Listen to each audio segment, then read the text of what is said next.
Bharatiya Janata party के सभी कार्यकर्ताओं का, सभी उम्मीदवारों का ये गौरव है कि असम के विधानसभा चुनाव के इस रणबेला में असम प्रदेश के प्रतिष्ठित नागरिक, स्नेही बहन और सम्मानित भाई एक निश्चय कर चुके हैं। प्रधानमंत्री श्री नरेंद्र भाई मोदी के नेतृत्व में देश भर में और असम में चौमुखी विकास को देखते हुए जनता ने मन बनाया है कि वो एक बार फिर असम में भारतीय जनता पार्टी की सरकार को प्रतिस्थापित करेंगे।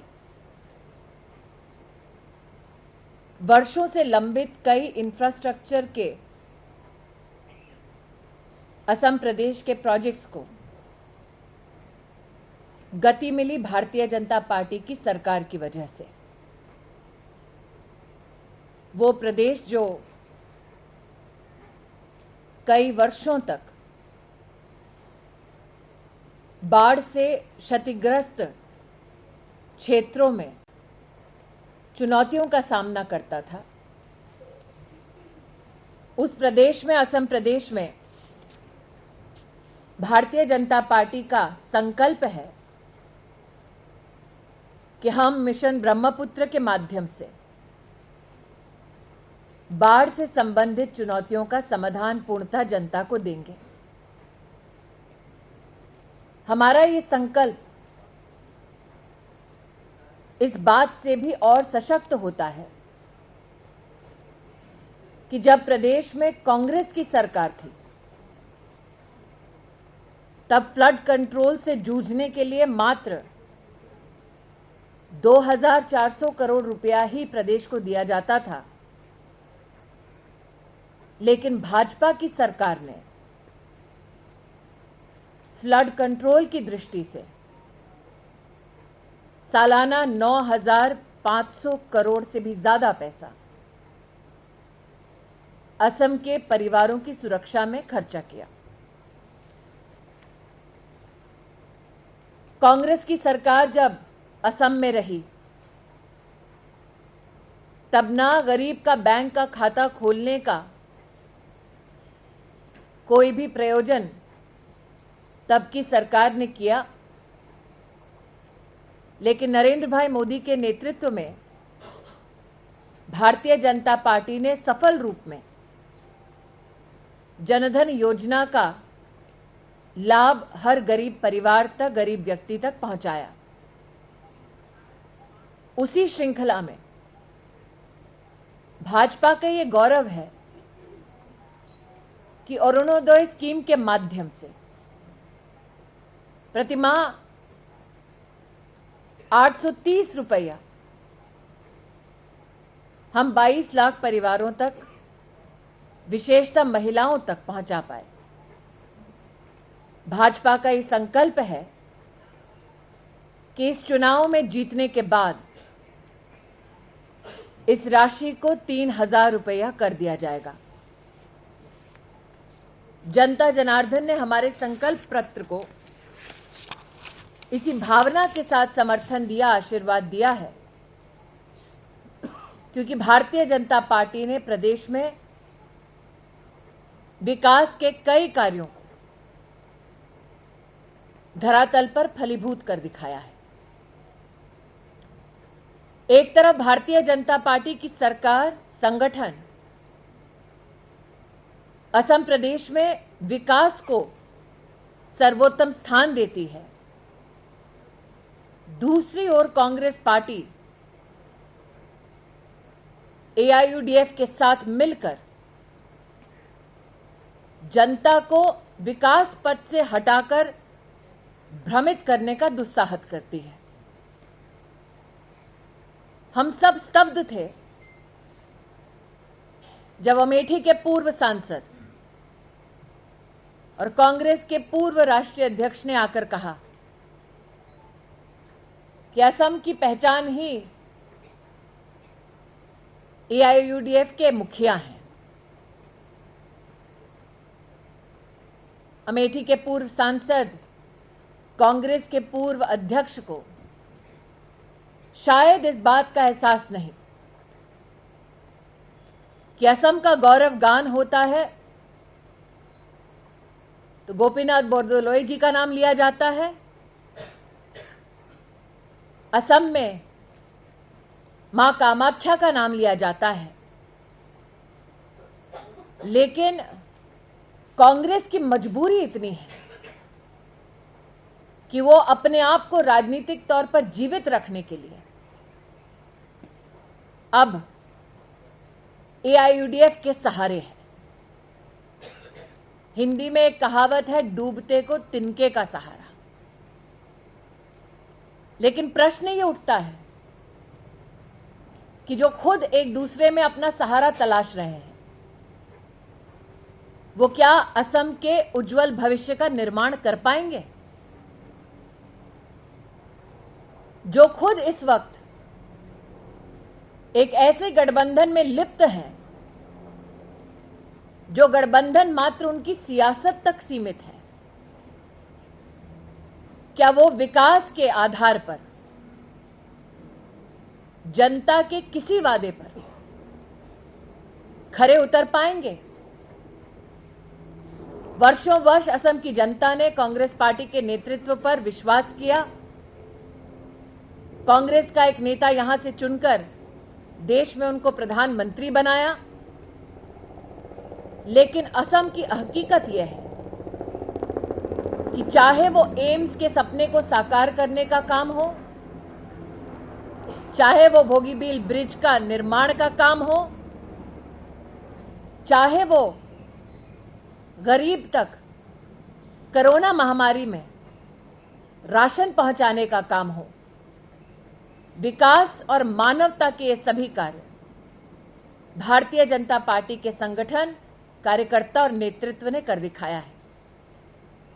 इसलिए आज आप सबके माध्यम से मैं असम की जनता के चरणों में शीश झुकाते हुए गत 5 सालों में उन्हें जो हम पर विश्वास दिखाकर भारतीय जनता पार्टी को सेवा का मौका दिया, उसके लिए तो आभार व्यक्त करती हूं। लेकिन साथ ही इस चुनाव में भारी संख्या में हमारे नेतृत्व के कार्यक्रमों में सम्मिलित होकर पुनः असम में भारतीय जनता पार्टी की सरकार को प्रतिस्थापित करने का संकल्प लेने के लिए, आशीर्वाद देने के लिए असम की जनता को आभार व्यक्त करती हूं।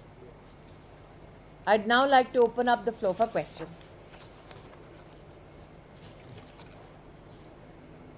আপোনালোকৰ যদি কিবা প্ৰশ্ন আছে সুধিব পাৰে।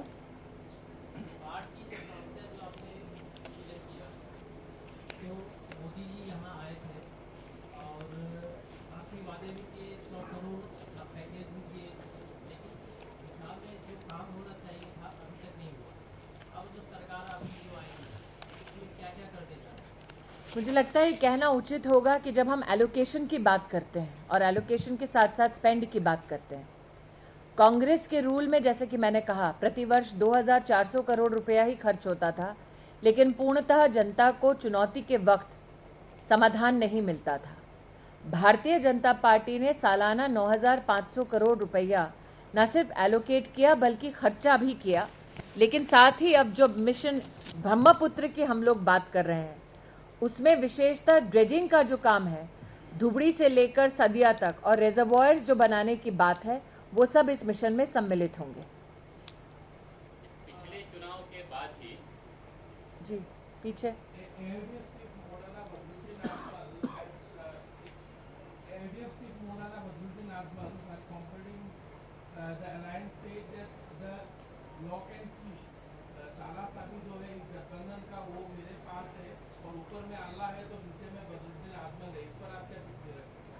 मुझे लगता है बदरुद्दीन अजमल जी की ये मंशा है कि वो असम के भविष्य पर ताला लगा दें, लेकिन उनकी ये मंशा पूर्ण नहीं होगी, क्योंकि इस लोकतंत्र में विकास की चाबी जनता के हाथ में है और जनता ने तय कर लिया है कि वो भारतीय जनता पार्टी को अपना समर्थन, अपना वोट देंगे। और एआईयूडीएफ के मुखिया का ये बयान अपने आप में इस बात को साबित करता है कि कांग्रेस पार्टी असम में कितनी असहाय है। तो जो खुद असहाय है, क्या ऐसा गठबंधन जनता का सहारा या जनता का विकास कभी कर सकता है? Apart from that, the opposition in Assam says that the BJP has nothing to talk on issues. They don't have issues to talk on.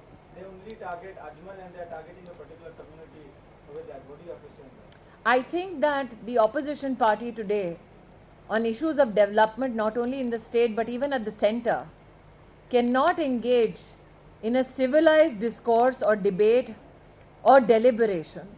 That is because years of their misconduct and misrule in Assam are not a distant memory, but in fact, it is one of the foundations on the basis of which citizens of Assam have decided that they will not vote for either the Congress nor the AIDF. Additionally, as you said, that when it comes to politics in the state, or for that matter at the national level, today you have seen that the Congress party is missing a large piece of the narrative with regards to development, because the people of Assam, especially when it comes to the Congress party, questions its leadership, that when the late Tarun Gogoi ji did not find adequate capacity in Ajmal to partner with the Congress party, why is it that today the Congress leadership decides to trash the memory of Tarun Gogoi and yet go ahead with a partnership that is to benefit only one dynasty but not citizens who are a part of this vibrant democracy?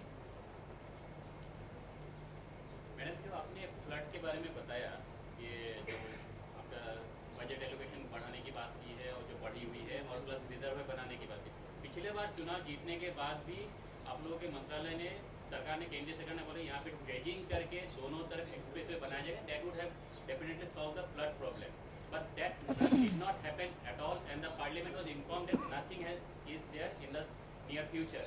So how is this promise will be different from the last election's promise that you will going to implement this promise? In the last election, when we began an outreach towards the citizen, and must I here add that it was not only the state assembly but also the national Lok Sabha elections, we made a promise to the people of the country that we will ensure betterment of living standards of citizens, and especially those who are poor and those who are financially challenged. It is then that the Prime Minister started the clarion call and a program called Swachh Bharat Abhiyan. It is then that 10 crore toilets were built across the country, which includes the citizens of Assam, who I have today been even to a district like Dhubri, and irrespective of the religion of the community, every poor individual has stood up publicly and acknowledged that yes, the government of the Bharatiya Janata Party has ensured the basic infrastructure for families and for communities, which includes not only building of toilets, not only building of homes, but also building of bridges and other infrastructure projects. I will reiterate here, when we talk about allocation, which has already been made, we also talk about spend. And that is why the comparative is extremely stark. When we talk about building of reservoirs, when we talk about dredging of the river and of capacities from Dhubri to up to Sadia, we need to reiterate here that irrespective of the state government or the central government, we remain committed to ensuring that infrastructure projects in Assam come up. The project of AIIMS is not a standalone project. The project of Ayushman Bharat is not a standalone project. When I spoke of Jan Dhan Yojana, I remember distinctly when this program was started, the Congress party at that time came out publicly and said that there is absolutely no benefit that the poor can derive. And today, when the country is confronted with a pandemic like coronavirus, we have seen that. I'm giving you an entire promise, sir. And I am reiterating again that my government at the center and the state is committed to the mission that has been pronounced. And we are hopeful that with the blessings of the people of Assam, we will ensure that these commitments are fulfilled. Like I said, allocation is only made when the department or the ministry concerned brings about projects which help develop better prospects for people. And this allocation, like I said, a comparative of 2,400 crores from the Congress regime to up to 9,500 crore in the BJP regime is, I think, voluminous enough for you to get an indication that we are dedicating ourselves and our services, that of our administration, to ensuring that the challenges of the flood situation that is faced by the state are answered.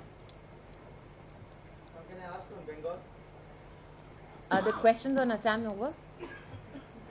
Yes.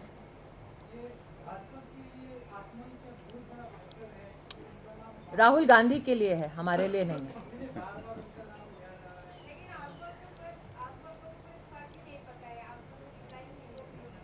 हाँ, जो जीतने वाला नहीं है उसको फर्क नहीं पड़ेगा. You are right. नहीं, अगर आप लोग ये इशू में Yes. बार-बार बीजेपी क्यों इस चुनाव में नहीं उठाती है? Are the questions over for Assam? No, madam, the question is जो उन्होंने जो पूछा उसी को ही just follow up करें. If Ajmal is not an issue for BJP, then Should why a is gentleman be an issue if he talks about breaking up communities? Should a gentleman be an issue if he invokes religion to instill fear in the electorate? Should every responsible citizen then respond to such a gentleman who hopes to break up communities and spread fear only so that he can electorally gain? Is your position that such rabbit talk should not be responded to?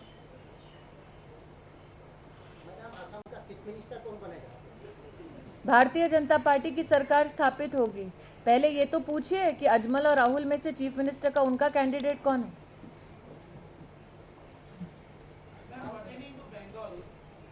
That gentleman first. Ma'am, Mamta in a speech today said that she had got a call from the BJP side saying from the workers of the BJP to speak to her, and she spoke to them thinking that they should not think that she is high on power. But the BJP is now leaking those audios and saying that she is trying to convince workers to come to her fold. What do you have to say? That story is over. পিসি যাচ্ছে, BJP আসছে. Yes. Responded to. Bengal जैसा असम में भी क्या लागू किया जाएगा? जैसे बंगाल में बहुत बड़े मुद्दा हो, नागरिकता बिल को लागू किया जाएगा. वैसे कभी असम प्रदेश में भी नागरिकता बिल को लागू किया जाएगा अगर भाजपा सत्ता में आए तो. भाजपा सत्ता में आ रही है, उसमें तो का मुझे नहीं लगता सवाल है. मैडम, लागू किया जाएगा कि हाँ किया? अगर ये लागू किया जाएगा असम प्रदेश में. मुझे लगता है कहीं ना कहीं लोगों को इस बात का इल्म है कि CAA इसलिए लाया गया ताकि वो लोग जो पाकिस्तान, बांग्लादेश और अफगानिस्तान में मारे जा रहे थे, चाहे वो क्रिश्चियंस हों, चाहे जूस हों, चाहे सरदार हो, चाहे पारसी हो, चाहे हिंदू हो, ये उनके संरक्षण का कानून है. लेकिन निश्चित रूप से कांग्रेस पार्टी ने इस पे राजनीतिकरण किया है. हम ये जानते हैं कि कांग्रेस पार्टी कई विषयों में हिंदू समुदाय के विरुद्ध खड़ी हुई, लेकिन ये पहली बार समझ में आया कि कांग्रेस पार्टी ने परसिक्यूटेड क्रिश्चियंस के खिलाफ भी मोर्चा खोला, परसिक्यूटेड जोरास्ट्रियंस के खिलाफ भी मोर्चा खोला, परसिक्यूटेड सिख्स के खिलाफ भी मोर्चा खोला. ये पहली बार समझ में आया जनता को. ये मान सकते हैं कि कांग्रेस पार्टी हिंदू और क्रिश्चियन विरोधी पार्टी है. कांग्रेस पार्टी ने हमेशा वही स्टैंड लिया जो उनकी डायनेस्टी को प्रोटेक्ट करती हो. डेमोक्रेसी का प्रोटेक्शन कांग्रेस का एजेंडा नहीं है. धन्यवाद जी. Ma'am, one question, because you'll be the best person to answer. Mamta has said that they were screaming that why don't I raise slogans of Jai Sita Ram because they don't respect Sita. They are anti-woman is what Mamta has said today. An 82-year-old woman was beaten to death by Mamta Banerjee and her goons. And she was beaten to death because her son was a Karyakarta Bharatiya Janata Party. Is that gender justice for Mamta Banerjee? In the Panchayat election, BJP female workers were tortured. Many women who stood up against the TMC Gunda Raj were raped.